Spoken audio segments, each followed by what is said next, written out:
Hello, everybody. Welcome to the Radical Candor podcast. I'm Kim Scott. I'm Amy Sandler. Today, we are talking stories, and specifically, why does storytelling matter for leaders? What makes for a good story? And we are going to get some behind-the-scenes stories about Kim's writing of stories about stories. It's very meta. And really, the question is first, why do we need to tell stories at work? Kim, you know, we love stories. Your book is chock full of them. We share our own stories in our workshops and our keynotes, and then we encourage our participants and, of course, all of you, our listeners, to share your stories as well. Stories when you received Radical Candor, what Radical Candor looks like for you, what Care Personally and Challenge Directly look like for you. And so I thought I would share a little bit. There's a piece in First Round. Can I interrupt you? Sorry. Because you have and you will. And you don't have mind. And you will. Thank you for allowing me to do that. I want to hear about this, but I want to, and I'm sorry. I know we talked about doing this episode, and we had a plan, and I want to interject something new that I just thought of just this moment. Welcome to the Kim Scott Show. We're just riding along by the seat of our pants, making stuff up as we go along. But I think for leaders, even more important than storytelling is story listening. Actually, one of my mentors said to me of management, everybody has a story. And one of the wonderful things about being a manager is listening to all those stories. And at the same time, one of the exhausting things is sometimes listening to all those stories. So anyway, let's keep going. But I just want to plant that seed as we go along. While we're on this, you know, one of the reasons why I really love workshops and I love keynotes where I can actually have a conversation is because there's the structure of a keynote is you're talking for like an hour, right? So I'm just curious, Kim, I mean, you do so many keynotes, like, where do you feel like the listening comes up in that context? I'm not listening too much when I do that. I'm here. Story listening is more important, and storytelling is actually easier than story listening emotionally because it's easy to get tired out by other people. I think that's part of the reason why, frankly,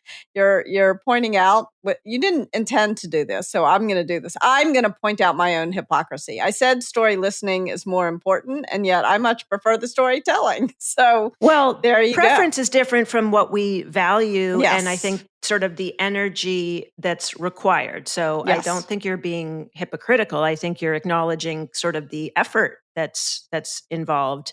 So mindful that we will get to some version of story listening while we're talking about storytelling. This is from First Round.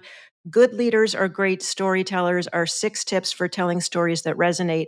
By the way, we might add a version of story listening, our new should we get that URL? Storylistening.com. Yeah, storylistening.com. So, quote, storytelling isn't just the domain of content creators, marketers, or PR pros. The ability to tell stories that inform, persuade, or inspire supercharges every part of company building. Founders pitching the next big startup idea need to nail the narrative that compels investors to care.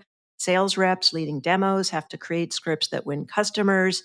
And they go on to say that stories aren't just for external audiences either. Structuring an all-hands agenda requires telling the story of the company's progress, from making a case for promotion in a performance review, conveying a shared vision for a project. Every operator in every function benefits from being able to communicate ideas that connect people, end quote. Kim, what do you think about that? It's very well said. I like it a lot. And I will talk about sort of I'll try to get specific about the ways that storytelling were important to me, not just as a writer, but as a manager when I was leading teams.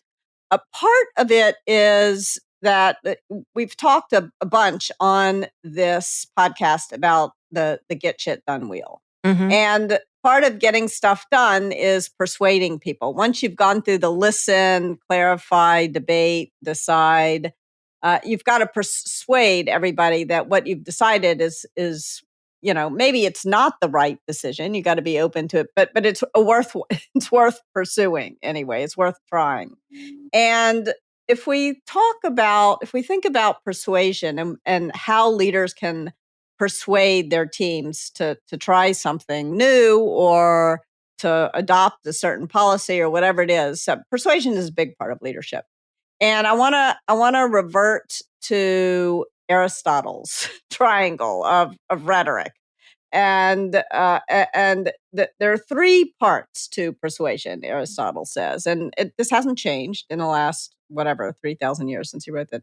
You've got to establish your credibility, you've got to share your logic, and then you have to deal with people's emotions. So credibility, logic, emotion. I think he calls it. I don't know.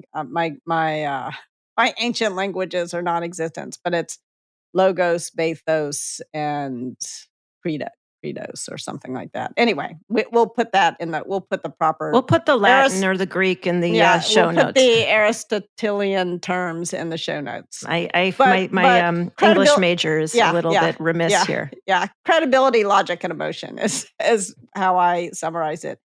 And if you are going to deal with people's emotions, if you're going to address people's emotions, storytelling is by far the best way to do it. Because they've done these fMRI studies that show that our brains literally get on the same wavelength when we tell each other stories, when we either tell the story or listen to the story. And I think that it is. A lot of leaders struggle with that emotional component of persuasion because it can feel manipulative. It can feel like it seems like it's easier to manipulate people's emotions than to manipulate the logic. I think that's false. I think plenty of people lie with numbers, but I think that it is an underexplored art of leadership is this storytelling for persuasion. But I think storytelling is also really important whenever I was writing performance reviews. So this is another thing that leaders have to do, managers have to do all the time, is write performance reviews. I would put the same Post-it on my computer that I put on my computer when I'm writing a novel, which is show, don't tell. Because if you say to someone, something like, you are sloppy, like, A, that's terrible feedback because it's kind of attacks their personality. And B, so it's mean, actually. And B, it's not helpful. It's not going to, and it's not effective. It's not going to change the situation. But if you say, when you turn in work that has a lot of spelling errors, you undermine your own credibility and your report doesn't have the impact it could, then you are going to help someone understand why it matters and specifically what it means. I think very often groups of people when they talk to each other, they tend to reduce things to abstractions, kind of intellectual abstractions. And that can be very problematic because that's often where big miscommunications happen. It's also often sort of a super highway for biases to creep into our. So that's two specific things. When you have to persuade your team of something and when you have to do performance reviews. Yeah, those are really helpful. And just to go back to the first one, the persuade piece, and you also mentioned the get stuff done wheel, and we can put that in the show notes if folks haven't heard those episodes. We've got a lot of content there. On the persuade piece, and you talked about emotion, there was actually a 1969 research study by psychologists Gordon Bauer and Michael Clark of Stanford, and it showed that participants who listened to a narrative story while learning a series of words had better memory recall than those who didn't listen to a story. And that's become much more, I think, part of the mainstream understanding of the value that stories have for memory, for recall, for connection. And so much of it is that emotional connection that you are referencing as part of those three pieces of Aristotle's credibility, logic, and emotion. And I was reflecting on this. I did this Search Inside Yourself training at this point 10 years ago out of Google. And one of the ways that we taught about the idea of compassion. So when you think about, like, what's the definition of compassion? Well, this feeling that arises when you're confronted with someone else's suffering and you feel motivated to relieve that suffering. So I've just said some What words about of joy, compassion and joy? I've always the wondered about relationship this. between compassion and No, I joy. mean, like, how do you show your compassion when someone is joyful? Uh, Well, I as think it's compassion is related to more to suffering, but that's so you're saying is it only about a relief? There's something about the relieving of suffering that I think goes to the specific, more like clinical, emotional definition of compassion. But I wonder if there is more research around compassion and joy because, like, for example, when I tell the story of like walking into the office and one person is having a health crisis and another person is having their child is in the intensive care unit, Hmm. and then the third person has a child who has won the math award in all of New York City, and it was actually the third thing that caused the biggest drain on me, not because joy, not because I don't love feeling joy, but because it was like emotional whiplash. But also That because is so I think interesting. it was really important for me to be able to celebrate with this person. And I think that is also part of compassion. Compassion is not only for negative emotions, it's also for positive emotions. That is so interesting. Yeah, I mean, the definition I'm certainly familiar with is the difference between compassion. Compassion is really empathy plus action, Yeah. right? So ruinous empathy is when you are that feeling with and resonating with, but you are not doing anything, and in fact, that To actually solve the causes problem. harm, right? Yeah. So compassion is taking that action with the intention of relieving the suffering. But you can Now, also take an action to give somebody a double bounce in their joy or, yeah, you and know? I love that idea, and I'm really curious of like compassionate co-celebration, like Yeah, you're kind of it's like double, that's a yeah, big part of being a manager is painting a picture of what's possible, is yep, celebrating the wins, is, absolutely, you know, celebratory compassion, it's praise. Like that's why yeah. praise is important, actually. It's sort of compassion for good stuff, not. Yeah, and it's very interesting when we think about words and definitions. Like my understanding of the specific definition of compassion is really more about the relieving of suffering.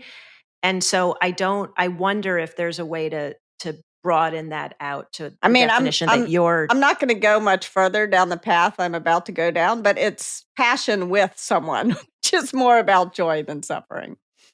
Yeah, There you go. We'll stop there. we'll stop there. Well, to we will stop there. What I will say is the reason why I was bringing up the example of compassion was because, at least in my previous definition of compassion, before we've See, I have a re, totally we have rebranded compassion. We have rebranded it. yes, the But there was simultaneous the feeling simultaneous of joy. co-creation of passion and relief of suffering Yes. is our new definition. But going back to stories, what we did was we would show this video clip, and I don't know how many listeners might be familiar with it. We'll put a link in the show notes, but this came from, I think it was in 2003. I might be getting the date wrong, but the Portland Trailblazers coach Maurice Cheeks, who had been a famous NBA basketball player, and it was just before an NBA playoff game. So, packed house. This 13-year-old girl goes into the middle of the court to sing the national anthem. Biggest moment of her life. And just a few bars in, she just got overcome by nerves and forgot the words. And so she's standing there and starts looking around, panicked. And Yeah. everyone is you talk about like we're all feeling that panic as we're our mirror neurons. And Maurice Cheeks goes over and puts an arm around her, and he describes it this way. He said, once I really saw what I did, I couldn't believe I did it. He said, I had to. I'd heard the national anthem so many times. I had to know the words. I didn't know I was going to have to sing it, but I knew the words, and I had to know I could go out there and help her. I just looked and I knew she was struggling. I am a father. Everyone can understand that. Once I saw it, I didn't want her to be standing in the middle of all those people and not know the words. So I just kind of reacted. I don't even know why. And so it's like this motivation. He's got his arm around Yeah. her and he starts singing. And he's a terrible singer, by the way, but that wasn't the point. Like he guided her. And then all of a sudden he was like leading with his arm, and then the crowd starts singing in. And you're just filled with this, oh my gosh, like what a beautiful moment. And so for me, like what a much better, richer, fuller definition of compassion, at least in my original definition of compassion. He took some action, but he created a lot of joy. And it's interesting, like I think that's, for me at least, as you know, I'm not a huge sports fan. And so like when I do go to sports events, I go as a sociologist, not as a not that I am a sociologist. I go as a Slavic literature. I go as an observer. And the thing that I always notice is that to me, sports is about shared emotion and shared joy when your team is winning and shared sorrow when your team is losing. And it's that's why it's so much more impactful to go in person, because there's something really powerful and exhilarating about that kind of shared emotion. So maybe shared emotion is not the right word for compassion, but yeah. Well, I of course, while you were talking, I was looking up compassion, and I think it actually broadens out exactly what you're saying. So it says compassion literally means, quote, to suffer together. And again, it's defined as the feeling that arises when you're confronted with another's suffering and feel motivated to relieve that suffering. And it talks about research. As Ali Love said in a recent podcast, we get to can create new change the words. definitions of words. So let's change it. Well, but what I wanted to share, Kim, was that it said at the end, this research has shown that when we feel compassion, our heart rate slows down, we secrete the bonding hormone oxytocin, and regions of the brain linked to empathy, caregiving, and feelings of pleasure light up, which often results in our wanting to approach and care for other people.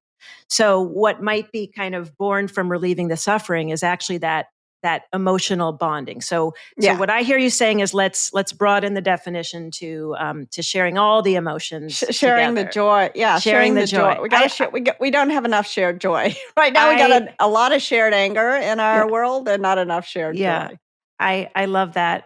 So going back to, what makes for a good story. So we talked about kind of the emotion, the persuasion. You were also talking about the show, don't tell. And what I think is so interesting is when you think about good feedback, there's really a lot of storytelling elements in that too, of like, there's a structure to how you approach it, context, observation. So the observation is almost like you're setting the scene with the context and what you observed. And then the result. I'm just curious, like, how do you think about how we construct our feedback and how that relates to storytelling? Yeah, I mean, I think that a big part of what we're trying to do is to give details that offer a lot of information, more information than you might imagine. So sometimes when we tell stories, we sort of dilute the stories with a lot of unnecessary detail. But you can also dilute a story with abstractions that are not informative. So, for example, when I was working on a novel, I went one night to the symphony, and I noticed how different people deal with having to walk in front of a bunch of people in a row, in a crowded theater or whatever. And how some people stand up and let the person pass, and other people kind of scowl and put their knees aside, and other people just do nothing, like it's your problem. And I tried to imagine each of the characters in the novel, how they would would they apologize a lot, or would they just say get the hell up, or and to me those are the details that, like, I learned a lot about the characters in my novel by imagining how they would deal with that situation. That is such a great exercise. I love that. Well, I will say, and part of my joy in doing this episode is because, as a former English major who then after business school went to film school and got an MFA in screenwriting, which I knew eventually would pay off, although it wasn't clear at the time. But, one of the fun things is like these character sketches and getting into the psychology of it. And what a wonderful exercise of like what that person would do in that situation. And it's so interesting, Kim, because we love doing these role plays of how people might receive criticism. That's another kind of interesting empathy builder of, how might this person receive the feedback? What might be their interpretation of what's happening for them? I'm curious, like, how much does the sort of fictional character building go into even trying to build some empathy? I mean, to me, anyway, the purpose of fiction is to help build our capacity for both empathy and compassion. Hmm. And that's why I love to read novels. That's why I actually think if you are a manager, one of the best things you can do in your copious free time is is read novels. I know it's hard to find the time. It's why for me, this is story listening. This is part of story, and Mm. it's almost easier to listen to fiction than to real stories of real people. And I think part of the problem for me, part of the reason why I feel it's so draining, which is my problem, not other people's problem, is I feel like when I hear someone's story who's actually telling me the story synchronously, I feel like it is my job to fix it. And I know consciously that it is not my job to fix it, but I have not managed to teach my gut, my stomach, the same thing that my mind knows. And so and I can't fix it, So that's part of the reason for the burnout with story listening that I Yeah. sometimes experience. But when I read a novel, I know it's fiction. So I don't feel compelled to try to fix the problem. I just try to understand why the person is doing what they're doing, why they're feeling what they're doing. And it's why I love to write novels, is because I think it deepens my capacity to get curious, not furious. Yeah, and it's so interesting because as you were talking, one of the things that was coming up for me was the idea of like empathy fatigue and this idea of, identifying so much with the thoughts and feelings of another person. And then again, that distinction where compassion is actually rooted in the desire to help. And I think when you are really resonating with what's happening for that person as they're sharing their story, that is that empathy fatigue of like you're resonating so much it actually is exhausting you. Would you say that's what's going on for you or something different? I think it might be something different. I mean, for me, that kind of like, so the way that I think very literally about empathy fatigue is if I walk by a pond and someone in the pond is drowning, then I myself can't breathe and I become unable to help them. And so that's about identifying too closely with the person. Mhm. I think what's actually going on for me is that I've moved maybe too far into compassion where I feel like I have to fix the problem. And the need to fix the problem prevents me from listen it creates a tension, you know? And so there's something about feeling and acting. There's a space, kind of a Mhm. liminal space Yeah. between feeling and acting that allows us to keep listening and keep understanding. And I think that can be hard for a lot of people. I mean, I know I certainly struggle with it. I struggle with it with my kids. I struggle with my husband all the time. They bring something to me that's upsetting them, and I want it to go away because like, I don't like to suffer myself, but even less do I like to see Mhm. to notice that the people who I love are suffering. Like, that's even harder for me than my own suffering. And I think I'm not alone. I think a lot of people Yeah. feel the same way. It's really touching and I'm just curious like has writing been an outlet for you to help transform some of that feeling of overwhelm? Yeah, absolutely. I mean, because when I'm writing, I can slow the world down and stay in that liminal space where I'm really trying to understand before I'm trying to fix. I mean, obviously you have to understand a problem before you can fix it. And yet that period where we're trying to understand a problem that we want to fix, but we don't yet understand, so we can't fix it. That is a hard space to be. Yeah. And I can see, and certainly as a manager, you've said that story of how you've sort of walked through the office. And it's interesting because you had a conversation with someone and you're processing that, and then you didn't really have time to sort of fix it or address it because then the next person comes to you and then the next person. And so now you're like carrying around this basket Yeah. of emotional taxes. I want to go back, Kim, to what you were saying of the value of storytelling for managers, for leaders. And there was a Harvard Business Review piece where they were talking about 5 types of stories for leaders. And one was vision stories. So you inspire a shared vision, values stories where you're sort of articulating the values of the organization, action stories that are about sparking progress and change, teaching stories. We do a lot of that transmit knowledge and skills to others, and then trust stories, which help people understand, connect with, and believe in you. And I think that's, when we talk about sharing your radical candor story, there's a lot about that vulnerability, that shared, sense of, hey, I'm going to make a mistake, you tell me, and I'm sort of modeling that trust. But what do you think about that sort of vision and values and action, teaching trust as a frame? Yeah, it's an interesting frame. I like it. I think for vision stories, it's really important that leaders are listening to other people's vision stories and not trying to impose their vision on the organization. And we've talked about this a couple times, but I think there's this tendency, especially in business right now, where CEOs are almost taking the place of moral leaders that have Mm. existed in the past. Not taking the place, but people tend to look to them to have the answers. And I think the more often leaders can say, I don't have all the answers, you all, but like they're not training people, they're not pushing something into their team, they're educating, they're pulling greatness out of their team.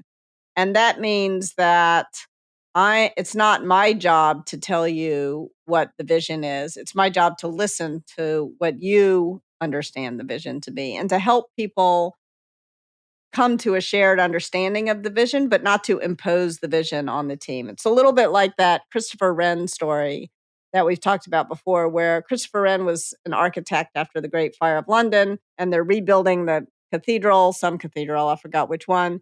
And he's walking around, and one person says, I'm laying bricks, and another person says, I'm building a wall, and the third person says, I'm building a cathedral to the Almighty. And I think very often when people hear that story, they mistake the leader's job is to grab onto that glorious vision of I'm building a cathedral to the Almighty. And I think that's wrong because if people, if some of the builders were atheists, then building a cathedral to the Almighty Mm. doesn't have any meaning for them. But building a wall might give a great deal of satisfaction. So I think vision stories are important, but listening to other people's visions is more important for a leader than to present a vision.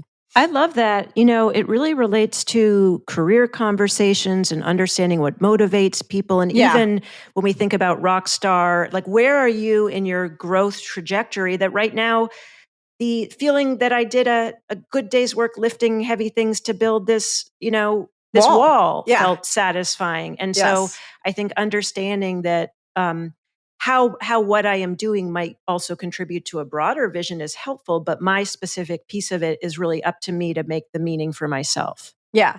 And I think the same with values stories. I mean, it's really important to articulate what your values are and to live them, not to be hypocritical. But it's also important to give your whole team the opportunity to show how they are living the values because we can, again, this goes back to the problem of abstractions.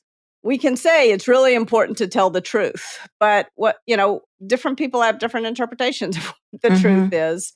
And so it's really important to create a shared storytelling. There's not one storyteller, to create a platform for the team to share their stories about what the values are, so that will help us, going back to that fMRI study, that will help us Mm-hmm. get on the same page about what these values mean. Because what one person means by love, it may be very different from what another person means by love, even though we all say love is important. What one person means by truth may be different from what another person means by truth. And it's important to understand that we need to get on the same page about what these values are. Integrity, like Yeah. what organization has said, oh, integrity is not important to us?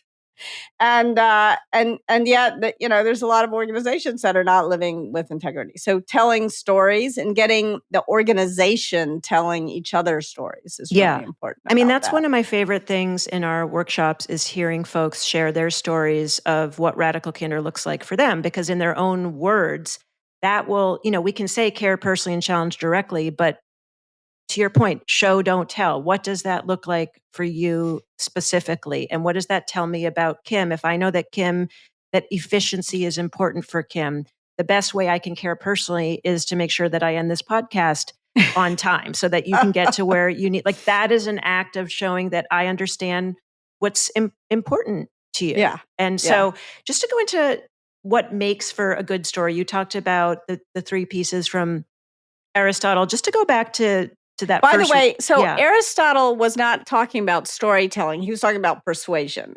So, and that's a credibility, logic, and emotion. And I think storytelling is an important aspect, can be an important aspect on the emotion part of telling stories. I mean, for me, a good story is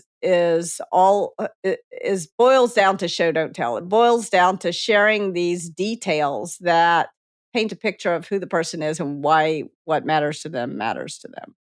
And it is amazing. I mean, when I go back even to, I think probably the first thing I read in film school was from Aristotle and the 3-act structure, beginning, middle, end. Yes. You know, if you look at any, even in the briefest TikTok, 10-second piece, there's going to be beginning, middle, and end. And so just to go back to show, don't tell, the first round story. And I'm curious, as you think about show, don't tell, they had 3 pieces, 3 essential elements in a great story in that first round piece. 1, your through line that connects everything together, the point of you telling the story in the place. So maybe kind of your why for showing, not telling. 2, put me in the room, anecdotes that provide a tactile sense of experience, take your audience on a journey, create drama. 3, moments of reflection, telling your audience how you feel in order to cue them to feel a certain way. And that might even go somewhat with more the persuasion part of it, right? And so actually, that one is bringing up, Kim, I feel like there was a story you told about emotion where it was like the person, there was maybe an engineer, and it was like, he had a lot of strong emotion about something, but you said it's like, oh, it's about emotion. It's like, not about this is your emotion, but how is the audience? How is it connecting to the emotions of the audience? Yeah, this was an engineer who was working at a big tech company that builds a lot of products that we all use every single day. And he was working on making this product more accessible for people who are hearing impaired. And his mother was hearing impaired. So he cared very deeply about what he was working on and very personally about it. And he came to me and he said, I could not feel any more strongly about this, but that did not help me persuade these engineers to build this feature.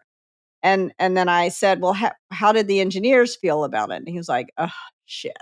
And the way they felt was they were stressed, they were busy, they were working too much, they weren't getting enough sleep. And now they felt guilty that they weren't working on this thing. And sometimes when we feel guilty or ashamed, we just shut down. And that was kind of what happened. And when he went in and he showed more compassion for the way that they were feeling, it was easier for him to persuade them to build this thing. Yeah, I mean, going back to really knowing your audience. And there was something interesting. There was a podcast, the Think Fast, Talk Smart podcast with Matt Abrams, who I know we've mentioned before. David Eagleman shared, my audience is me when I was much younger and didn't know whether it's that word or a piece of jargon. One of the tips was don't use jargon. I think it goes also to show, don't tell. Integrity, but this idea, my audience is me when I was much younger and didn't know that word or that piece of jargon, I think is such an interesting way to think about how do you show and not tell? Yeah. You didn't know that jargon. I mean, you also didn't know, gosh, when I was younger, there's so many things that I wish I knew that I had known when I was younger.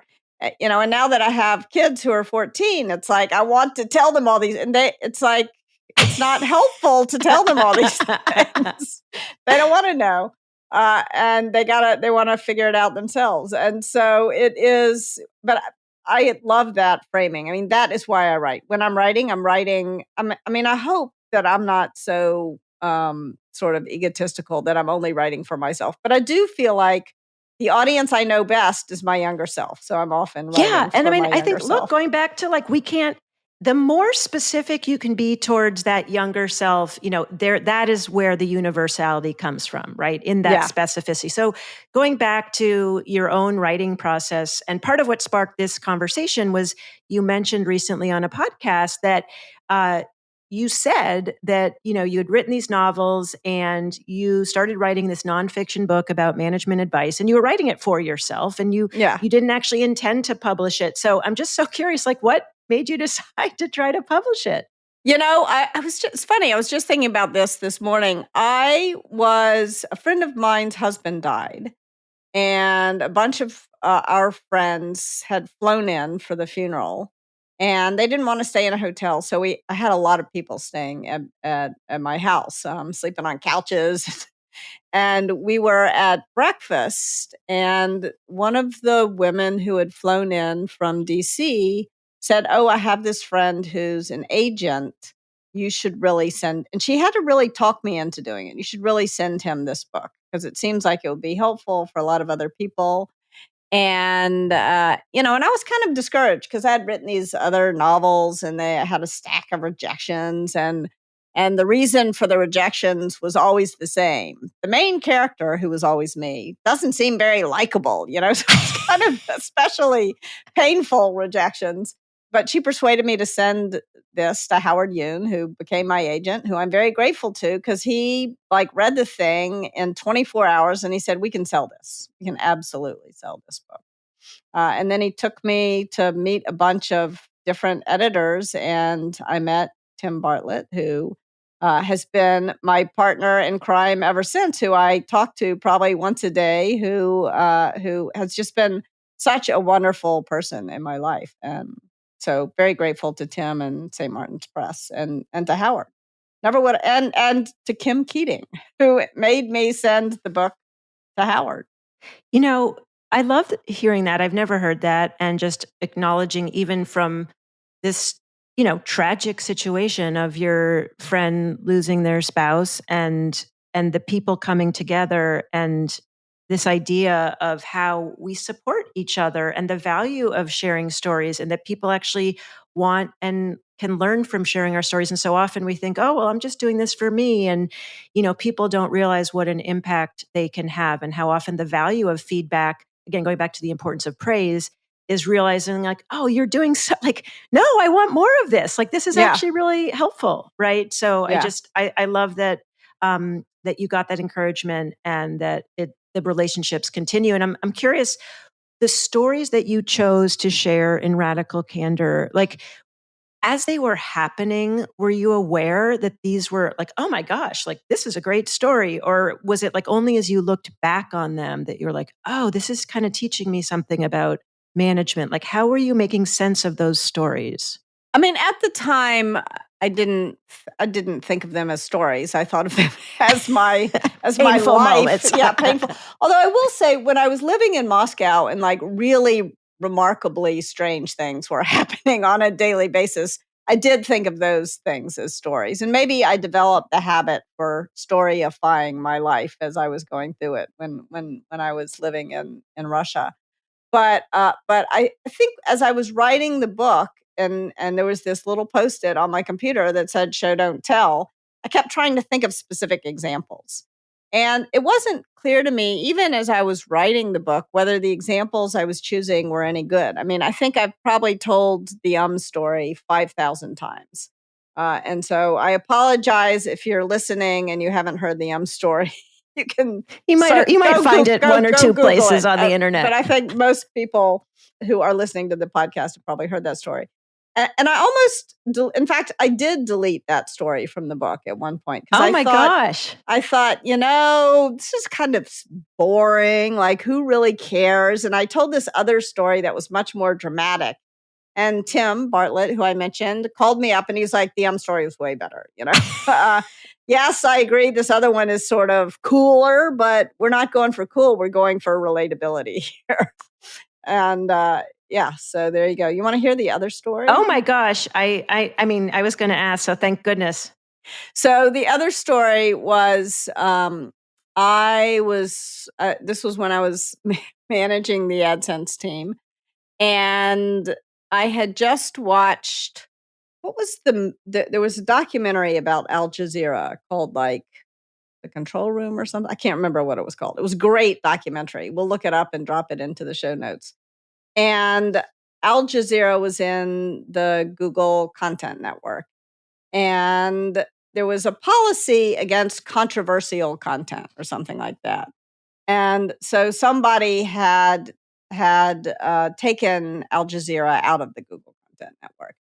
And I thought this was wrong. I was enraged about it because I had just watched this movie talk about stories impacting. And so I reinstated them. This would not happen today at Google. There are more controls, but this was like back pre-IPO Google. And so I reinstated them sort of unilaterally. And then my boss got very angry with me. And she said, you shouldn't have done that. The advertisers are not going to be happy. It's going to cost us money. And I kind of got on my high horse and I was like, well, Al Jazeera is real. And like, I was right about, like, I do think Al Jazeera is a great news outlet. I want to say that. As it turned out, it wasn't actually Al Jazeera that was part of the content. It was like somebody posing as Al Jazeera. So that's another. But I didn't know that at the time because I wasn't getting into the details. I was so up high on my high horse. And the next thing I knew, Wells Fargo was angry, had pulled like $400,000 worth of advertising out of the content network because Osama bin Laden there was something on this thing that wasn't actually Al Jazeera of Osama bin Laden saying, "Where do you get your credit?" Which triggered these Wells Fargo ads. It's all funny now. I hope I'm not getting in trouble for revealing all this. We might need to edit. Sorry, Wells Fargo. It's okay. I think it's long in the past. And so and Google was just about to go public. So revenue really mattered, gosh. and it was a lot of ad dollars they had pulled out of, and so then I was really in a lot of trouble, And I got some radical candor that was, along the lines of, if you would get off your high horse and look into the detail, like I thought I was going to get fired. And then I did. I made the change, but meanwhile, the whole company had gotten up on its high. I had gotten not just myself. I had rabble roused. There was an army of high horses. Yes, there was I had called in the cavalry of high horses, and so I had to not only take this publisher that was pretending to be Al Jazeera but wasn't actually Al Jazeera out of the content network. I had to explain to everybody why and calm the whole situation down. Oh my gosh! I wrote this email. My boss, who had just really yelled at me, called me in and she was like, "That was the best email I've ever seen. You did a great job." So it was like I thought it was a good story, but it's way harder to explain than the. But I have to say, Kim, I have never seen you so engaged in telling a story as that one. Maybe I should tell some news stories. It was fun for you to tell that. I love listening. And now we are going to leave this as maybe a double-parter because I have some questions. I want to know what was in that email that made it so great because I do think that's a real skill and there is a value in storytelling and persuasion. Like what did you have in that email?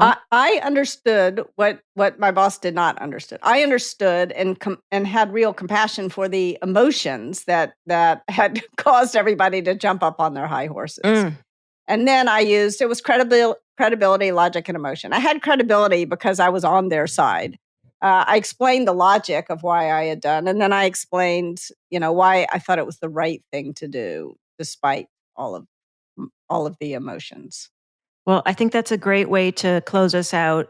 Kim, you are writing a new book. Yes. And can we have a follow-up conversation to hear more about that book? Yeah, we can talk more let's talk about fiction in a follow-up. Okay, fiction in a follow-up. It's a utopian novel in which we have fixed everything. Talk about compassionate joy co-creation, rewriting the words. Yes. I'm all for that. All right, so now it's time for our Radical Candor checklist. And these are tips to start putting Radical Candor into practice. Tip number 1. Tell stories. And when you tell your stories, show, don't tell. Don't allow yourself to get into kind of sloppy abstractions. think very specifically about the situation and why it mattered. Tip number 2, just as important, if not more important than storytelling, especially if you're a leader, is story listening. We all have our own unique, specific stories to tell, and the best way to understand your company's vision, your company's values, is through the words, behaviors, and passions. Dare I say passions of your employees? Yeah, it's okay. We all have passions. We all have passions. By the way, can I add a sub-tip on your tip of story listening? Yes. Read novels. Since it was actually your Yes. tip. Sorry, I'm not following very well today. I'm not following instructions. I got a bad grade on Kim follows instructions in kindergarten, and that look where it got you. That is some feedback that I have not managed to address to this day. Anyway, so I think it's really important to read novels, and we're gonna put in the show notes a list of my favorite novels. I have an assignment. Jason told me we shouldn't publish this without me explaining why these are my favorite novels. I haven't had time to do that, but we're just going to list them for now. Oh, well, no, that's perfect because we said we were going to talk about fiction. So we'll talk about why these are your favorite novels. Yeah. Okay, so we have a follow-up. Do you want to do that third tip since you don't like to follow instructions? Will you still follow that instruction? I will do it. When you ask me, Amy, I'll do anything. That's so nice. All right, tip number 3. In order to make sure that your persuasion is persuasive, follow Aristotle's simple credibility, logic, emotion. Make sure you're explaining why you have credibility, that you're sharing your logic, and most importantly, that you're addressing the emotions of other people, not your own emotions, other people's emotions. For more tips, you can go to radicalcandor.com/resources. Go ahead, download our free learning guide, sign up for Radical Candor on Masterclass, get our lit video book, or register for our workplace comedy series, The Feedback Loop, and so much more. Show notes for this episode, go over to radicalcandor.com/podcast. Praise in public and private, criticize in private.